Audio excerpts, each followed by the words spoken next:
wa Hawwa sayyidah Hawa min dhula'i Adam dari tulang rusuk Nabi Adam wasairun nasi dan utawi manusia yang lain iku min nutfafir rijali dari sperma laki-laki wan nisa'i dan perempuan litaskunu supaya merasakan tentram sapa kalian ilaiha kepadanya azwaj wa ta'lafu dan cenderung sapa kalian ha ing azwaj wa ja'ala dan menjadikan sapa dia Allah bainakum ing dalam antarané kalian jami'an halis semuanya menjadikan mawaddatan rasa cinta warahmatan dan kasih sayang. Inna fi dzalika sesungguhnya iku di dalam yang demikian itu al-mazkuri yang tersebut isim inna la ayatil liqaumin yatafakkarun. La ayatin sungguh ada tanda-tanda liqaumin bagi kaum yang bagaimana yatafakkaruna berfikir sapa mereka kaum fi sunu'illahi terhadap ciptaan Allah Ta'ala halimah luhur sapa dia Allah. Pertanyaan Anda. Berdasarkan berita yang saya baca di Tribun News, Indonesia menempati peringkat kedua sebagai negara dengan tingkat perselingkuhan terbesar kedua di Asia setelah Thailand. Hal ini sesuai dengan Thailand. Iya.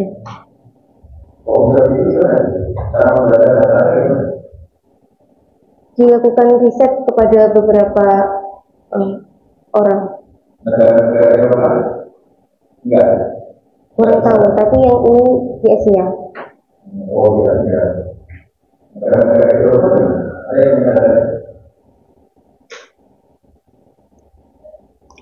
Kalau yang terbesar Indonesia kedua. Iya. Yang pertama Thailand, yang kedua Indonesia di Asia ya. Iya. Ada yang punya datanya di Eropa? Kecil. Kalau kecil karena apa? Jangan-jangan karena di sana nggak nikah. Gitu. Kalau di sana nggak nikah nggak ada perselingkuhan ya kan? Yang disebut perselingkuhan adalah ini soal definisi ini. Kalian mesti kritis itu melihat data itu. Oke terus. Hal ini sesuai dengan apa yang disampaikan oleh Yuval dalam bukunya Homo Sapiens. Dia mengatakan bahwa kalangan ahli psikologi evolusi berpendapat kawanan pencari makan kuno tidak terdiri dari keluarga-keluarga nuklir yang berisikan pasangan-pasangan monogami, akan tetapi mereka tersusun dari kelompok-kelompok yang tidak memiliki properti pribadi, pasangan monogami dan tanpa peran keayahan. Dalam kawanan seperti ini, setiap orang dewasa memberikan kepedulian dan perhatian yang rata kepada setiap anak-anak karena mereka tidak tahu siapakah di antara mereka yang merupakan anak kandungnya. Struktur sosial seperti ini terdokumentasikan dengan baik pada binatang, khususnya kerabat terdekat kita yaitu simpanse dan juga bonobo. Praktik ini juga masih ada dalam suku, masih dipraktikkan di suku Indian Bari yang ada di Amerika. Para pendukung teori komunkula ini mengatakan bahwa perselingkuhan dan juga perceraian yang kerap terjadi dan mencirikan pernikahan modern merupakan akibat dari pemaksaan manusia untuk hidup dalam keluarga-keluarga dan juga hubungan monogamis yang tidak sesuai dengan perangkat lunak kita, yaitu manusia. Pertanyaan saya, yang pertama yaitu apa pendapat Abah mengenai Indonesia yang menempati urutan kedua sebagai negara dengan tingkat perselingkuhan terbesar di Asia? Mungkin Abah ingin memberikan perspektif pada kami apakah perselingkuhan yang terjadi itu wajar atau tidak. Terus kedua, pertanyaan kedua, menurut Abah apakah benar kalau perselingkuhan dan perceraian merupakan efek dari pemaksaan manusia untuk hidup dalam hubungan monogamis dan juga keluarga-keluarga nuklir yang tidak sesuai dengan keluarga-keluarga apa? Nuklir. Nuklir. Iya. Maksudnya apa keluarga nuklir? Keluarga nuklir itu keluarga yang terdiri dari ayah, ibu dan anak. Iya. Kenapa disebut keluarga nuklir? Harus paham loh kalian, buku yang kalian baca sendiri itu nanti disebut nuklir kalian nggak paham gitu. Keluarga nuklir itu maksudnya apa? Nuklir itu berasal dari kata apa? Nuklir. Apa Pak Mustika? Nuklir itu berasal dari kata apa? Itu berasal dari kata. Ini saya bergembira karena pertanyaannya bagus loh. Berasal dari kata apa Pak? Pak Mustika? Polines itu jangan sampai nggak tahu. Nukleus adalah inti atom, maka disebut sebagai keluarga nuklir. Keluarga inti itu hanya terdiri atas bapak, ibu, dan anak. Terus yang ketiga, selain kemapanan intelektual dan finansial, apa saja sih hal yang harus kami siapkan, yang harus kami siapkan secara serius supaya nanti ketika sudah masuk dalam dunia pernikahan tidak terjadi perselingkuhan ataupun perceraian ini? Ya, pokoknya yang pertama kali yang harus disiapkan kalau mau punya anak yang pertama harus sudah punya uang minimal 5 juta untuk anaknya. Nah ini jangan sampai orang yang komentar kemarin itu adalah kalian, ya kan? Tuh anak kok dibiayai 5 juta banyak amat gitu. Itu adalah perkataan orang miskin. Orang nggak punya duit ya begitu. Tanya Pak Mustika itu duitnya berapa itu, ya? Untuk nyekolahin anaknya itu masuknya aja 30 juta, 60 juta. Itu kalau mau mengelola anak dengan agak serius. Kalau serius ya kayak saya Pak Mustika, bikinin sekolah sendiri ya gitu. Duitnya jauh lebih banyak itu, butuhnya itu. Nggak main-main. Kok kalian mendengar ada orang ngomong harus membiayai anak 5 juta per bulan aja, duit dari mana? Ya kerja. Oh, gimana? Ya ibunya kerja, saya kerja. Nanti belum tahu lagi yang dibiayai tidak hanya anaknya sendiri, anak orang-orang ini nggak tahu dari mana ini. Oh, tambah lagi, ini tanya duitnya dari mana? Dari Pak Mustika, gitu. Gampang kan jawabannya. Oke, yang pertama. Jadi ini adalah fenomena. Jadi tadi membaca datanya juga harus benar. Membaca datanya harus kritis. Kenapa Indonesia dianggap menjadi negara yang paling besar perselingkuhannya? Karena masyarakat Indonesia ini adalah masyarakat Muslim yang nilainya adalah berbasis pada agama Islam terutama, yang mengharuskan kalau mau hubungan seksual harus melakukan pernikahan. Jadi yang harus dilakukan sebelum melakukan hubungan seksual adalah pernikahan.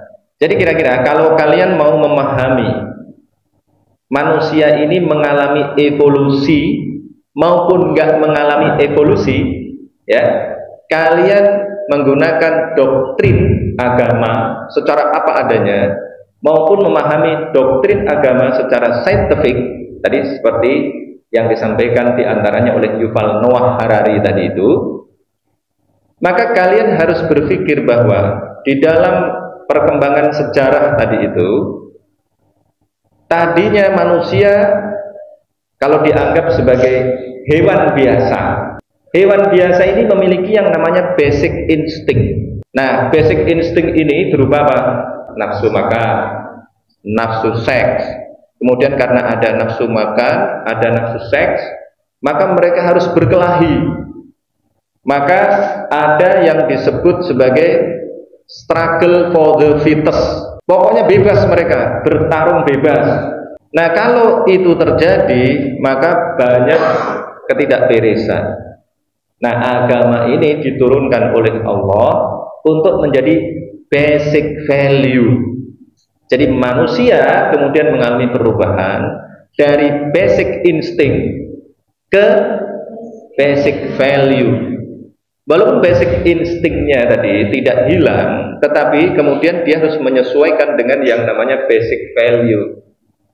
Kalau kalian HMI, kalian ditambahi lagi tidak hanya basic value, tetapi ada nilai-nilai dasar perjuangan, begitu.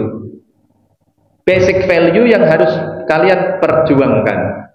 Kalau yang tadi basic value kalian amalkan aja. Tapi yang ini, kalian ini karena kader-kader, maka kalian tidak cukup hanya memahami basic value dan mengamalkan untuk diri sendiri, tetapi kalian sebagai kader harus menjadi orang-orang yang memperjuangkan basic value itu. Itu loh cara berpikirnya itu. Maka ada insting dasar, kemudian harus diatur dengan nilai-nilai dasar. Itu kalau orang-orang biasa, kalian hidup sendiri itu tidak ada urusannya dengan organisasi dan lain-lain. Maka kemudian bergeser lagi, orang yang di kader kayak kalian ini harus punya namanya nilai-nilai dasar perjuangan. Nah, untuk memperjuangkan nilai-nilai dasar perjuangan tadi, kalian harus ngerti yang namanya ideopolitor strata, ideologi, politik, organisasi, strategi, dan taktik. Nah, ini nanti agak ilmiah ini. Satu ya, ini pola pikir yang harus kalian miliki. Ya, pola pikir yang sangat dasar yang harus kalian miliki bahwa manusia pada dasarnya adalah binatang. Manusia itu adalah binatang dan itu diakui sejak zaman Yunani kuno, sehingga memunculkan teori bahwa manusia adalah hewan yang bisa berbicara. Al-insan hayawanun natiqun. Manusia adalah hewan yang bisa berbicara. Natoko itu artinya adalah berbicara, tetapi kemudian juga membentuk kata mantikun. Mantikun itu artinya logika. Berarti kalau natoko kemudian membentuk kata mantikun, artinya menjadi manusia adalah hewan yang berlogika. Karena berlogika itu maka dia bisa berbicara. Tetapi juga yang namanya mantikun, tadi malam kita kaji itu An-Najm ayat 3 nyambung ya. Wa ma yantiqu anil hawa in huwa illa wahyu yuha. Nabi Muhammad berbicara tidak berdasarkan hawa nafsunya, tetapi yang dibicarakan oleh Nabi Muhammad itu hanya semata-mata wahyu dari Allah. Berarti mantiknya harus dimasukkan lagi di dalam kerangka. Kerangkanya apa? Kerangka pikir Allah Subhanahu wa Ta'ala. Tadi itu yang basisnya adalah basic value. Basicnya adalah value, value-nya dari Allah Subhanahu wa Ta'ala. Maka mantik tadi itu, mantik itu tujuannya untuk apa? Untuk mendapatkan pengetahuan.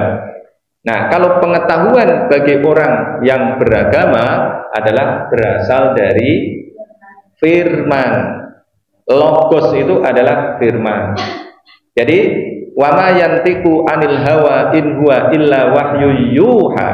Wahyu itu kemudian menjadi ilmu, menjadi pemandu kita di dalam hidup kita sehari-hari. Begitu paradigmanya.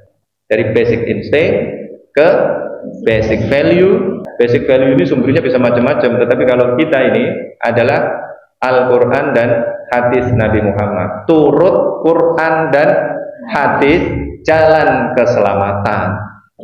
Nah, kasus perselingkuhan itu kalau kalian menggunakan tadi buku Yuval Noah Harari, itu bacanya Harari atau Harari, karena ada tafsir dikarang oleh orang Afrika namanya Amin Al-Harori, bukan Al-Harori loh.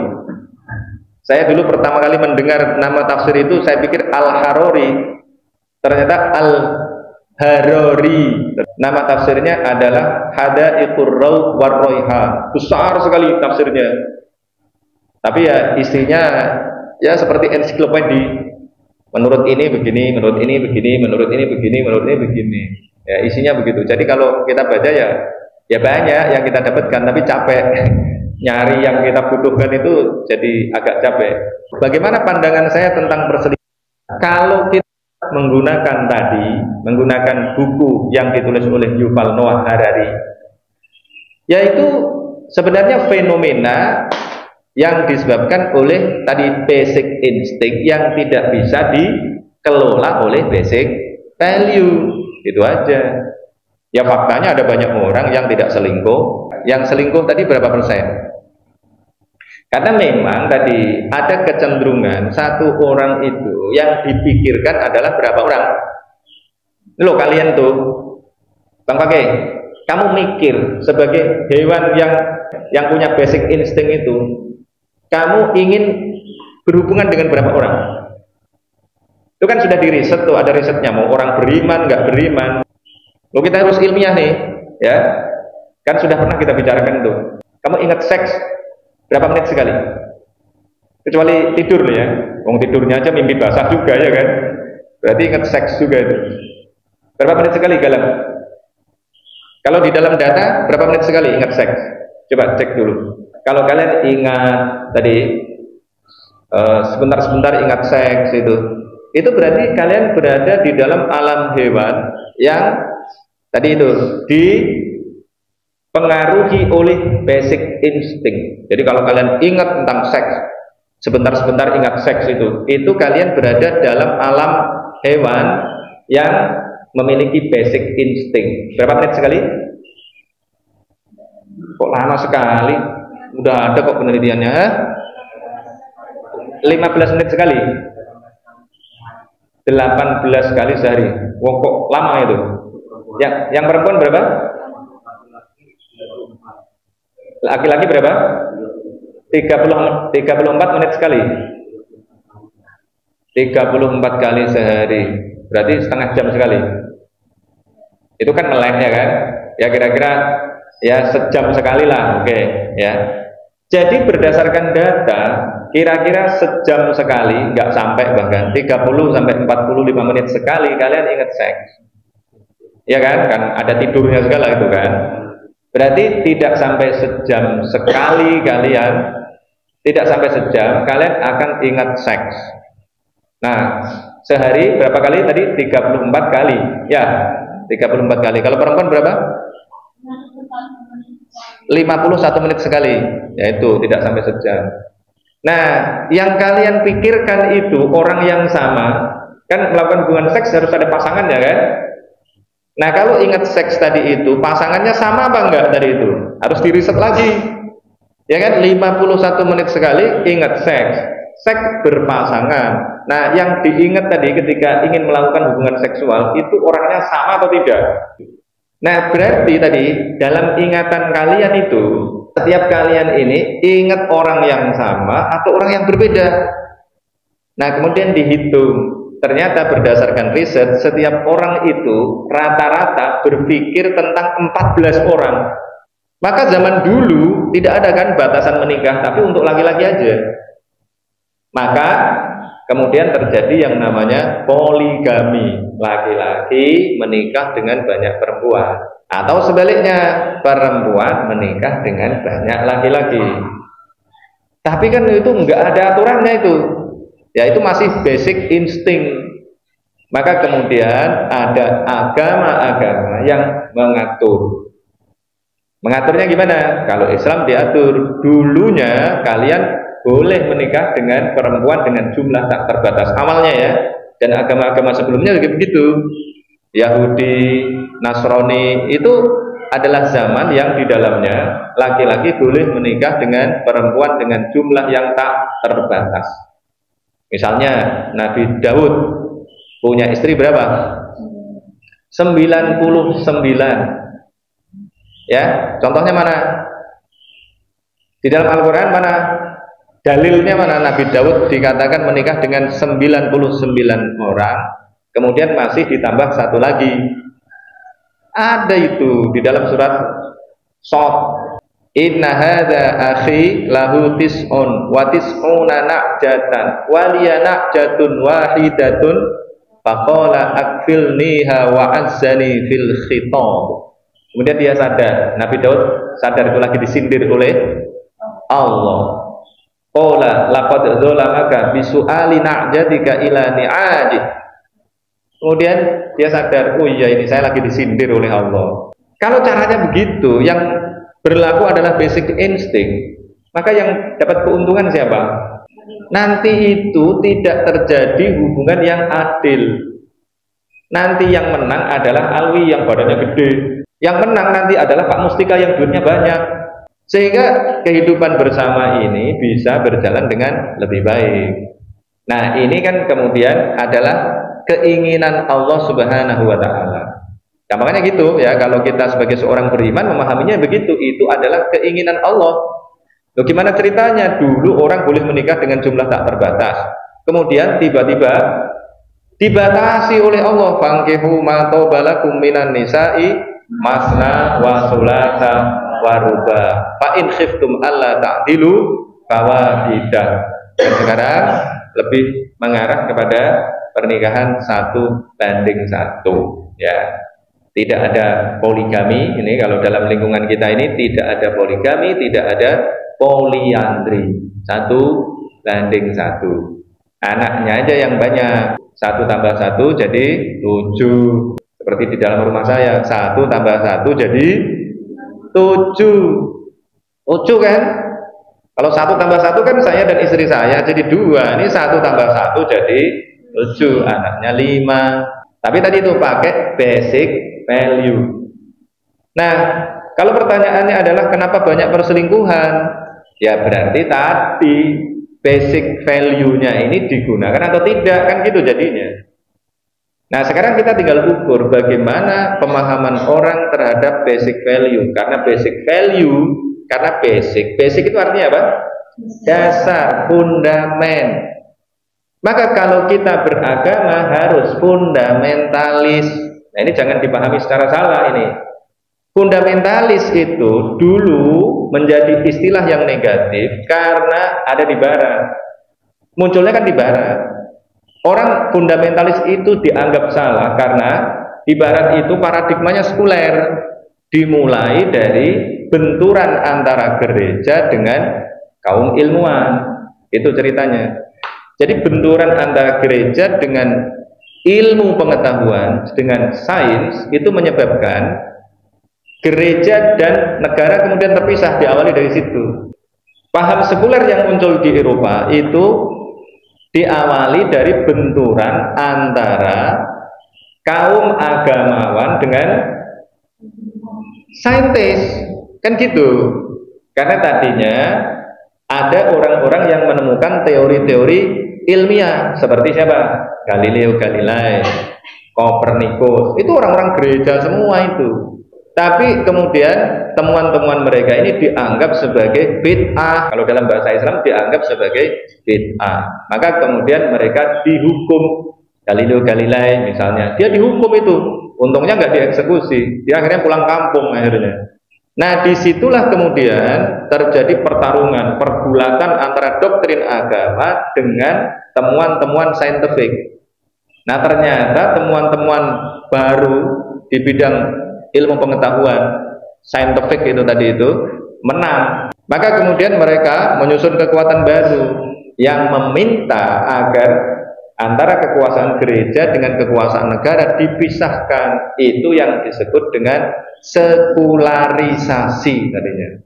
Kemudian muncul pahamnya adalah sekularisme. Sekularisasi terjadi pada hubungan antara negara dengan agama.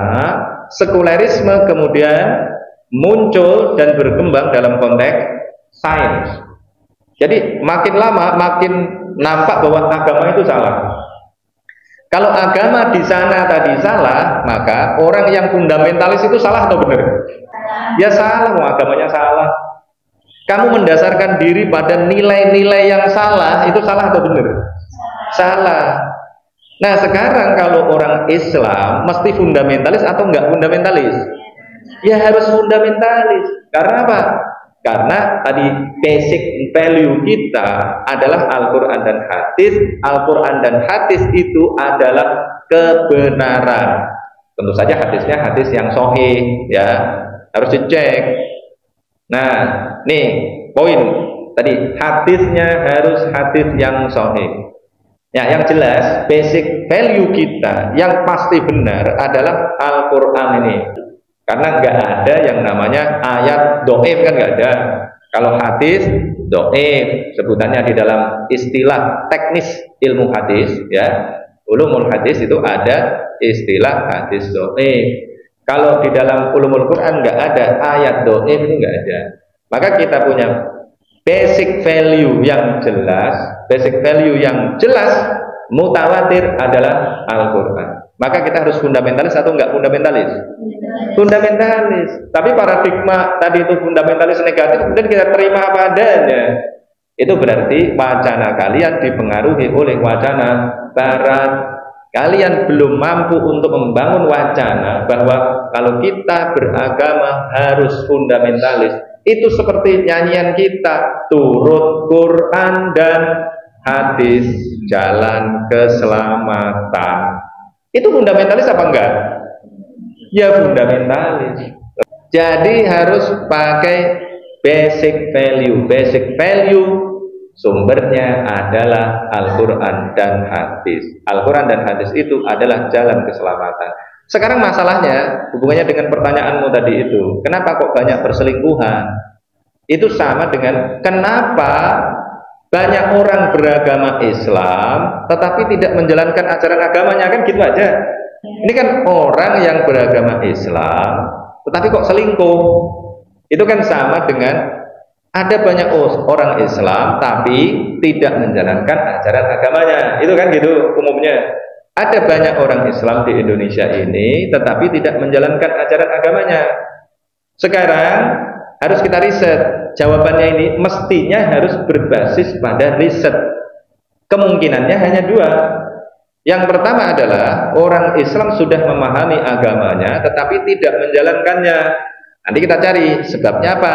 Kok tahu agama, paham basic value, tetapi tidak menjalankan basic value itu. Yang kedua adalah tidak paham agamanya sendiri, sehingga karena tidak paham itu mereka tidak menjalankannya. Mungkin mana mau nggak paham kok gitu, nggak paham gimana mau menjalankannya. Wong paham aja belum tentu menjalankannya. Misalnya saya paham nih, saya ngerti bahwa selingkuh itu nggak baik, tapi apakah ada jaminan saya nggak selingkuh? Misalnya gitu. Ada jaminan nggak? Imannya kuat, tapi imronnya nggak tertahankan, misalnya gitu. Paham? Sering itu kan istilahnya begitu. Itu berarti tidak takwa. Kenapa? Takwa adalah menjalankan segala perintah dan sekaligus menjauhi larangan. Tetapi ada juga orang yang mengerjakan segala perintah tapi juga sekaligus menjalankan larangan. Larangannya tetap dijalani loh gitu. Jadi itu bukan takwa namanya STMJ namanya. Islam STMJ tahu nggak? Sholat terus, maksiat jalan. Itu yang pertama. Yang kedua, tidak ada basic value. Kenapa nggak ada basic value? Agamanya Islam, tapi Islamnya adalah Islam KTP. Mereka tidak pernah belajar sorof, tidak pernah belajar nahu, maka kemudian mereka nggak ngerti Al-Quran itu apa, tidak ngerti apa nilai-nilai yang terdapat di dalam Al-Quran yang harus dijalankan oleh umat Islam di Indonesia ini. Kalau kita bicara tentang Indonesia, berarti yang terjadi apa? Ya umat Islam berarti tidak mengerti basic value-nya sendiri. Nah harus diriset. Berdasarkan riset saya, Muslim Indonesia ini yang bisa baca Al-Quran hanya 40%. Kemudian yang bisa membaca Al-Quran dengan benar sesuai dengan standar tidak lebih dari 4%. Dari 40% itu yang ngerti artinya tidak lebih dari 0, sekian persen. Gak usah kita bilang yang ini. Itu berarti apa yang terjadi? Berarti umat Islam nggak ngerti agamanya sendiri. Ini ya tidak hanya umat Islam aja saya kira. Ya umat-umat yang lain juga sama. Kita disuruh ngaji tiap hari. Umat Islam itu kan paling rajin baca kitab sucinya, iya kan? Saya yakin itu paling rajin baca kitab sucinya itu umat Islam. Nah, itu saja ternyata masih banyak yang tidak mengakses Al-Quran. Kalau agama-agama lain itu kan namanya bukan Quran, bukan bacaan, ya kan? Cuma ketetapan aja, ya kitab namanya.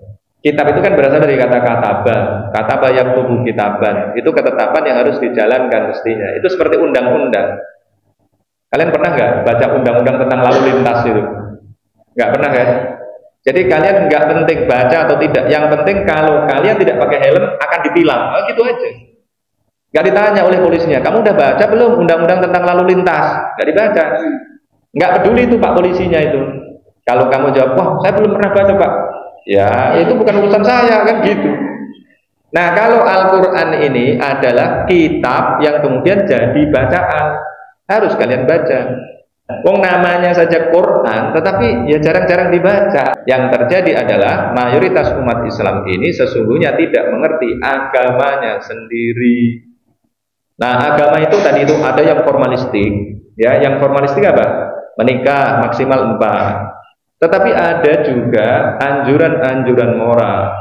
Nah, itulah yang akan membuat manusia kemudian dikekang yang tadinya basic instingnya misalnya besar, kemudian tidak selalu memperturutkan basic instingnya. Basic instingnya itu tidak senantiasa diperturutkan. Misalnya kalau di sini misalnya, kalian lihat cewek, ya kan, apakah langsung kalian kejar, kemudian kalian setubui, kan tidak.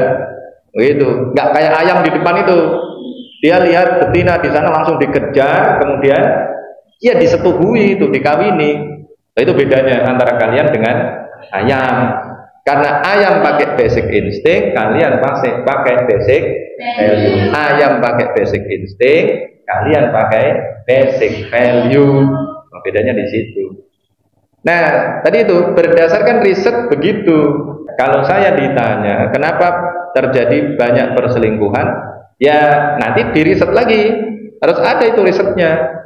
Saya nggak bisa jawab, tetapi kita bisa berawal dari dugaan itu. Dugaannya adalah karena umat Islam Indonesia ini belum serius membaca ajaran agamanya sendiri. Nah, kemarin saya terangkan kan, ada tulisan dari Elizabeth Pisani yang berbicara tentang anak-anak di Indonesia. Indonesian kids don't know how stupid they are. Anak-anak Indonesia ini tidak tahu seberapa stupid mereka itu. Ya. Lah itu sama dengan ini pemahaman keagamaan juga begitu. Nanti kita riset. Sama kalau tadi itu di sekolah, sekarang kita geser ke pesantren. Kalau tadi di sekolah, berarti sekarang kita geser ke pesantren, atau yang lebih luas lagi, kalau tadi itu dari sekolah, sekarang kita geser ke umat Islam.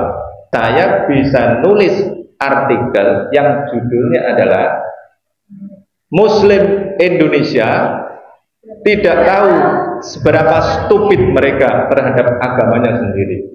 Loh, saya punya data kalau ini. Misalnya, kita ini kan, misalnya besok mau mengadakan apa itu? Besok mau mengadakan training bagaimana memahami Al-Quran. Mulai dari akar katanya. Coba yang ikut berapa? Yang ikut sudah lumayan tuh, cuma 40 ya kan? Lebih? Berapa?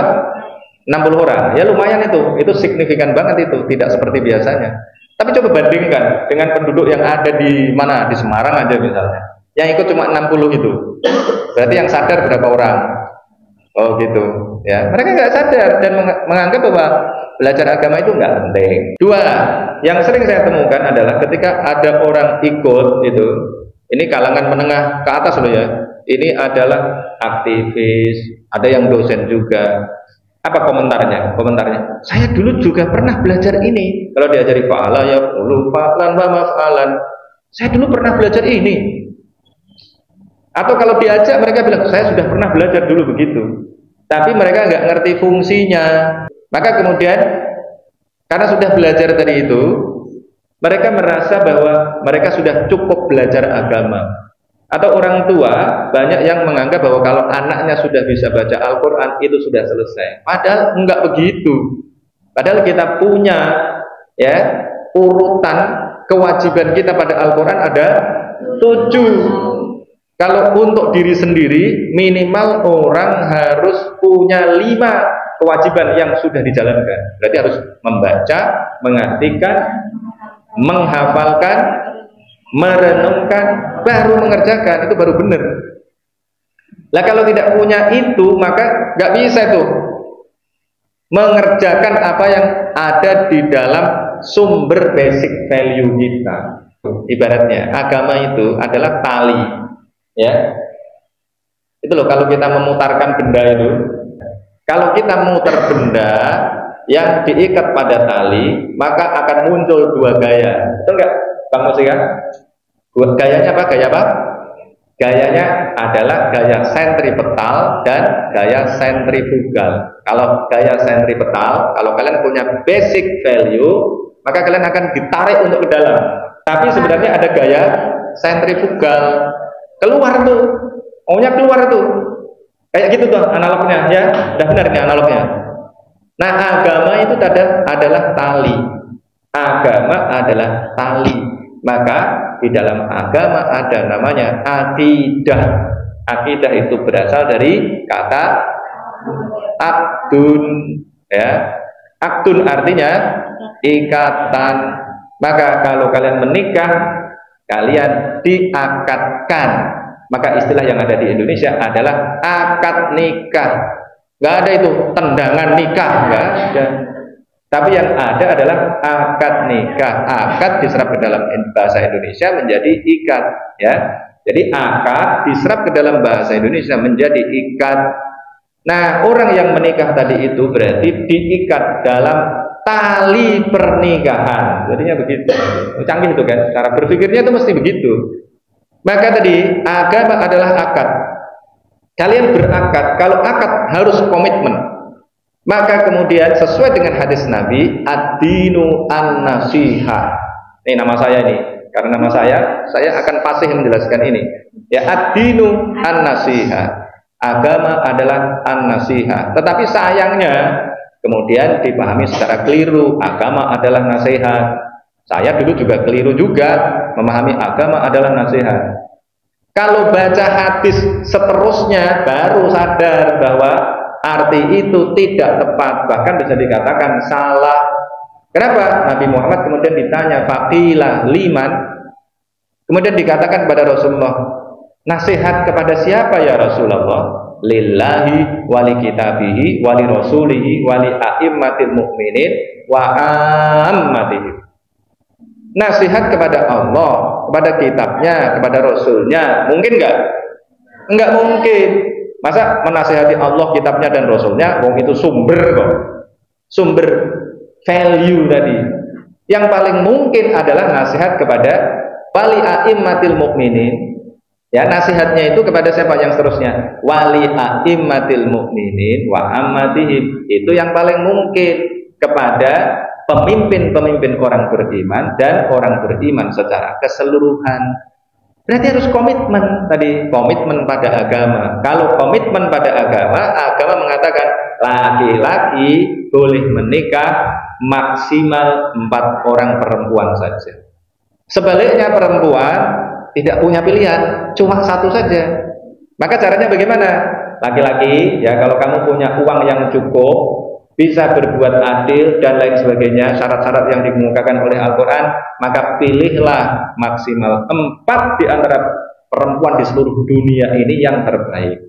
Nah, perempuan ini pilihlah ini, buaya-buaya ini, 1 yang terbaik. Gitu. Pilihlah buaya yang terbaik, 1 aja, nggak boleh lebih dari 1 orang. Loh, itu namanya apa? Komitmen tadi itu. Komitmen pada siapa? Ya wali kitabihi tadi itu. Baqila liman lillahi wali kitabihi. Kitab Allah mengatur, ya, basic value-nya adalah menikah maksimal 4 orang. Nah, komitmen pada kitab Allah berarti ya sama. Komitmen pada kitab Allah berarti komitmen pada Rasul. Komitmen kepada Rasul berarti komitmen pada Allah. Itu ayatnya ada mayyuti'ir rasula faqad ata'ah Allah. Jadi jangan bingungi, ya. Barang siapa yang taat pada Rasul, sesungguhnya dia taat kepada Allah Subhanahu wa ta'ala. Begitu.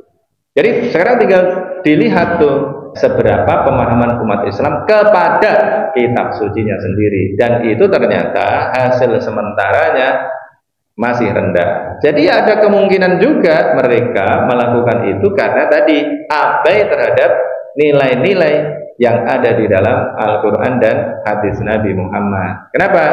Ya, seperti yang dikatakan oleh Elizabeth Pisani, kemudian kita tarik ke dalam kehidupan beragama kita, kemudian jadi Indonesian Muslim don't know how stupid they are. Kalau ini konteksnya adalah terhadap agamanya sendiri, maka kita harus dorong terus, ya. Kita harus memberikan informasi kepada banyak orang bahwa memahami agama ini penting. Nggak bisa belajar cuma pada saat SD, hanya belajar rukun Islam, rukun iman toh, tidak bisa. Tetapi harus dilanjutkan sampai mereka menguasai ilmu dasarnya, dan dalam kehidupan Selanjutnya mereka itu bisa belajar sendiri. Kalau tidak bisa belajar sendiri, ya nggak mungkin. Wong Islam ini sangat complicated kok. Tiap hari orang harus membaca kitab sucinya, kemudian mengetahui apa panduan yang ada di dalamnya. Nah, itu baru orang bisa mengekang basic instingnya karena punya basic value. Itu pun nggak gampang. Ya, kalian pikir gampang? Enggak, godaannya kan banyak. Wong di masa lalu juga sudah terbukti banyak ulama, misalnya era siapa? Nabi Musa, itu ada Bal'am bin Ba'urah yang tadinya dikenal sebagai orang yang sangat dekat dengan Allah, tapi kemudian tercabut itu ilmunya. Watslu alaihim naba'alladzi atainahu ayatina fansalakha minha fa'atba'ahu syaitanu fakana minal ghawin. Itu Bal'am bin Ba'urah kan? Ya. Orang yang memiliki ilmu yang tinggi tapi kemudian tercabut itu ilmunya, sehingga kemudian tadi dia keluar dari basic value kembali kepada basic insting. Satu. Yang kedua apa tadi? Perselingkuhan dan juga perceraian itu akibat buruk dari pemaksaan manusia untuk hidup dalam keluarga terus dan ya, boleh kalau orang tidak punya basic value atau tidak menganggap basic value sebagai berasal dari Allah Subhanahu wa taala, tidak percaya pada Tuhan, bahkan ya pasti akan begitu, akan menganggap bahwa itu adalah implikasi negatif dari pemaksaan terhadap basic instingnya. Orang punya basic insting kemudian dipaksa untuk hanya menikah dengan 4 orang. Kalian yang perempuan bahkan dipaksa untuk berhubungan hanya dengan 1 orang, padahal tadi itu berdasarkan riset tadi punya kecenderungan untuk berpasangan dengan 14 orang. Tetapi kan agama itu perspektifnya adalah maslahah. Kalau dibiarkan begitu tadi akan terjadi kerusakan. Nah, kalau tadi sudah diatur, begitu kita ikuti, maka yang terjadi adalah maslahah, tidak mafsadah. Adalah kebaikan, bukan kerusakan. Ya kalau dikatakan bahwa itu adalah pemaksaan, ya iya. Orang-orang yang menjalankan agamanya namanya apa? Orang-orang yang sudah memiliki kewajiban untuk menjalankan ajaran agama namanya orang apa? Mukallaf. Loh gitu. Berarti kalian orang yang dipaksa apa enggak sebenarnya? Ya dipaksa gitu. Tetapi kemudian dengan memahami agama ini dengan baik, kalian akan memiliki kesadaran baru bahwa itu bukan paksaan, tetapi itu sesungguhnya adalah kebutuhan kita untuk menciptakan kehidupan yang baik. Sholat, itu paksaan apa enggak? Ya anak kecil akan menganggap bahwa itu paksaan. Tetapi ketika kita sudah dewasa, kemudian mengerti apa fungsi sholat, apa fungsi puasa, apa fungsi haji dan lain sebagainya, kita akan merasa bahwa itu bukan lagi kewajiban, tetapi sholat justru adalah kebutuhan. Yang menganggap itu sebagai paksaan siapa? Ya orang yang tidak tahu. Orang yang tahu kalau tidak sholat justru merasa ada sesuatu yang kurang, begitu. Orang yang paham apa makna sholat justru akan berpikir yang sebaliknya. Itu bukan paksaan, itu bukan kewajiban, tetapi itu adalah kebutuhan. Teks dalam Al-Qur'annya ya tidak berubah. Innas sholata kanat 'alal mu'minina kitaban mauquta. Sesungguhnya sholat itu bagi orang-orang yang beriman adalah ketetapan yang ditentukan waktunya. Kan ketetapan berarti kewajiban, seperti puasa itu kewajiban. Nah, tapi kemudian kita jadi ngerti bahwa itu bukan semata-mata kewajiban, tetapi sebaliknya itu justru adalah kebutuhan. Jadi ngerti. Dua. Nah, gampang kan? Dimulai dari basic instinct dan basic value tadi. Paradigmanya dari situ. Terus yang ketiga, nah bagaimana kita menjalani kehidupan ini agar kalian ini, ya terutama kalian, bisa menjalani kehidupan yang baik, tidak terjadi perceraian. Nah, harus kita riset lagi. Yang menyebabkan perceraian itu apa? Riset. Yang menyebabkan perceraian paling banyak adalah faktor ekonomi. Kemudian apa? Perselingkuhan tadi itu. Ya, coba cek dulu. Nah, berarti yang harus kalian lakukan adalah satu, mempersiapkan ekonomi yang baik. Karena gampang itu, teorinya itu sederhana. Ya, kita mau pakai teori Islam maupun teori Marxis, dua-duanya akan mengarah kepada persiapan ekonomi yang baik. Nabi Muhammad itu sebelum menikah itu kaya atau miskin? Kaya, duitnya cukup, menikah dengan orang kaya juga gitu. Maka kehidupannya terjadi dengan sangat harmonis. Nabi Muhammad dengan Khadijah itu nggak ada yang pengen saling meninggalkan, nggak ada, sampai meninggal dunia gitu. Bahkan pada saat itu kulturnya kultur apa? Poligami. Nabi Muhammad nggak poligami. Kenapa? Oh, udah cukup satu, Khadijah. Dari aspek kecantikan ada, dari aspek harta kekayaan ada, dari status ada, ya. Lidiniha, linasabiha, limaliha, lijamaliha ada semua. Ya, nyari yang lain bingung malah itu kan. Masa menikah lagi dengan yang tidak lebih berkualitas kan? Diketawain sama istri tua. Itu Pak Mustika. Pak Mustika kalau menikah lagi terus menikah dengan orang yang tidak lebih berkualitas, ya diketawain, ternyata seleramu begitu. Salah aku punya suami kamu, kan jadi begitu. Berarti harus dipersiapkan apanya? Hartanya. Kemudian kalau pakai teori Marxis gampang. Teorinya adalah teori materialisme historis. Gampang. Kenapa materialisme historis itu? Orang akan melakukan segala sesuatu untuk memenuhi kebutuhan perutnya. Itu yang pertama kali. Siapapun itu teorinya. Mau kalian ini kaum proletar maupun kaum ya jangan berjuis, kalau itu berjuis, apalagi kaum berjuis ya. Kalian ini santri maupun Pak Kiai, yang dilakukan pertama kali adalah sesuatu yang bisa menghasilkan nasi kalau di Indonesia. Jadi pertama kali yang dipikirkan periuknya guling apa enggak, kan gitu aja. Maka yang harus kalian persiapkan adalah ya ini aspek ekonomi harus kalian persiapkan. Begitu. Kemarin sudah kita bahas tuh ya tentang kalau menikah itu akan mendapatkan rezeki, Allah akan kayakan dan lain sebagainya. Itu sudah selesai lah urusan itu ya. Bukan berarti kalian menikah dengan langsung menikah gitu aja, tidak begitu ya. Ada banyak analisisnya. Kita ini adalah orang yang memahami Al-Qur'an ini secara rasional, bukan orang yang memahami Al-Qur'an ini secara apa adanya, secara tekstual, tidak gitu. Harus kita analisa secara mendalam. Nah, karena itu kita harus berhitung antara hidup di Eropa misalnya dengan hidup di Asia, hidup di Thailand, di Malaysia berbeda dengan di Indonesia. Tetapi ya mesti dihitung ya, dihitung, diuangkan caranya, jangan sampai tidak diuangkan. Itu untuk memenuhi kebutuhan hidup kita. Kalau kebutuhan hidup kalian tidak terpenuhi, maka yang akan terjadi adalah cekcok itu. Kalau kebutuhan hidup kalian tidak terpenuhi, maka pasangan ini menjadi tidak ideal. Karena pasangan kalian kelihatan tidak ideal, maka kalian akan tergoda oleh orang lain. Itulah yang menyebabkan perselingkuhan. Kan gitu aja gampang kan? Kalau sudah begitu maka akan terjadi percekcokan. Kalau terjadi percekcokan maka terjadi perceraian. Gampang kan mengurutkannya?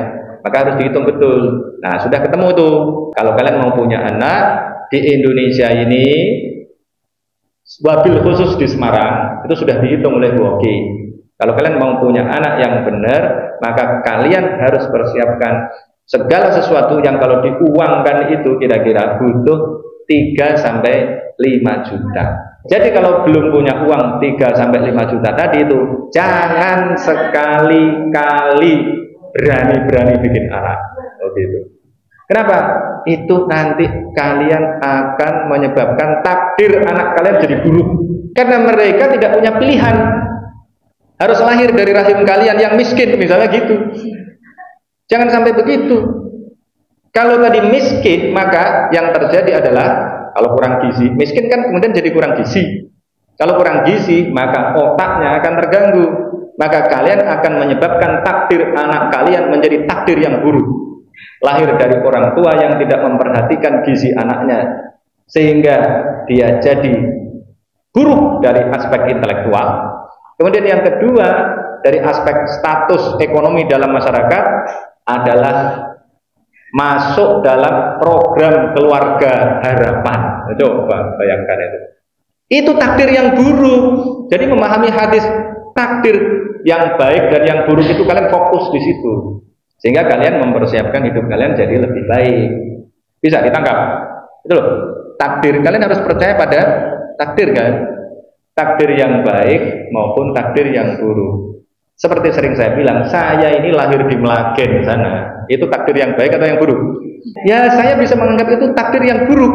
Begitu. Kenapa nggak dilahirkan di Jakarta atau Semarang aja? Tapi saya juga kadang-kadang merasa, alhamdulillah saya dilahirkan dari ibu yang hafal Al-Quran, bapak yang hafal Al-Quran. Itu takdir yang baik. Saya memahami begitu. Tidak kemudian, oh ini baik, ini enggak begitu. Wong takdir itu yang sudah terjadi dan kita tidak terlibat di dalamnya. Itu adalah takdir. Hani itu takdir. Lahir di bawah pohon bambu sana itu, ya, di dekat kuburan itu adalah takdir. Karena dia tidak bisa mengupayakan, wong dia belum jadi. Itu namanya takdir. Kalau kalian memahami takdir begitu, maka kalian akan menjadi orang-orang yang progresif. Kalian akan menjadi orang-orang yang tidak, wah ya saya ini memang dilahirkan dalam keadaan miskin, ya saya mati ya paling juga dalam keadaan miskin, ya gitu. Makanya kita harus berpikir bahwa kita ini tidak bisa untuk menentukan lahir dari orang tua yang miskin atau kaya.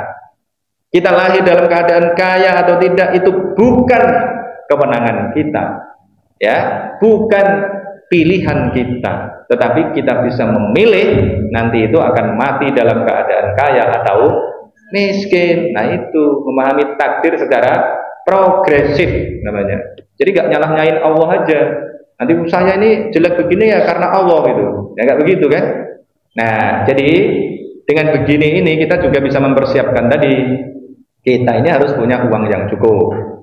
Jangan berpikir seperti orang-orang yang mentalnya miskin, baru dikasih tahu bahwa kalau mau punya anak harus mempersiapkan uang 3-5 juta, kemudian berkata, uang dari mana 5 juta?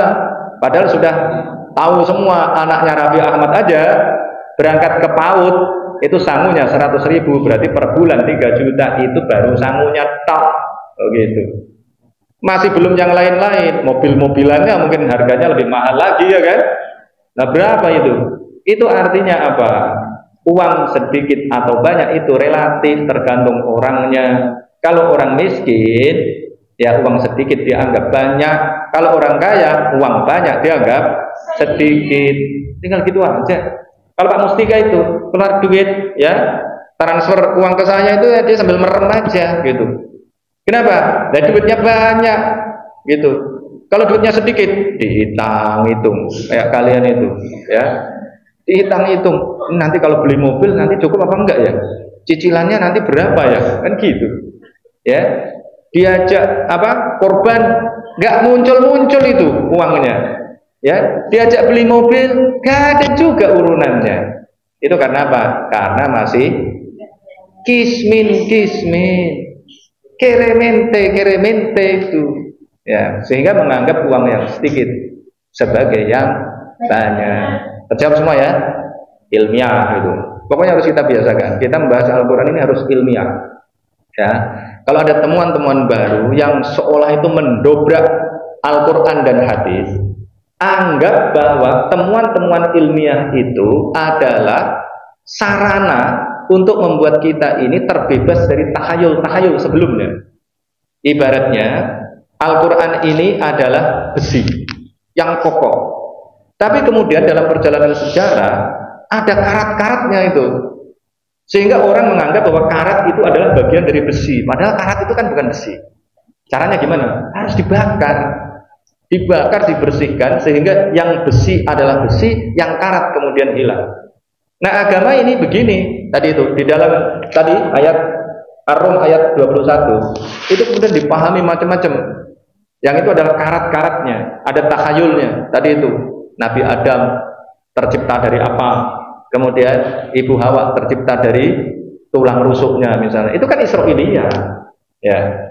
Maka kalau tadi dengan menggunakan teori yang dikemukakan oleh Yuval Noah Harari, kita bisa membersihkan ajaran Islam ini dari takhayul-takhayul itu, cerita-cerita bohong di masa lalu yang membuat kita ini jadi tidak scientific, Jadi tidak realistis dalam menghadapi dunia ini. Paham ya? Dengan tadi itu ada pemikiran-pemikiran yang bersifat saintifik, kita akan menjalani kehidupan ini secara realistis, gitu. Dunia ini harus kita hadapi secara realistis. Karena apa? Dunia ini real, gitu. Bisa dihitung. Ada hukum alamnya, ada sebab akibatnya yang itu bersifat tetap. Karena bersifat tetap, maka bisa kita hitung, bisa kita hisab. Begitu. Dengan hitungan itulah kita bisa memperkirakan apa yang akan kita lakukan di masa yang akan datang. Sehingga yang kita lakukan itu betul-betul berdasarkan kalkulasi yang matang, sehingga capaiannya nanti adalah capaian yang optimal. Betul. Wabillahi taufiq wal hidayah. Wassalamualaikum warahmatullahi wabarakatuh. Waalaikumsalam warahmatullahi wabarakatuh. Sama-sama.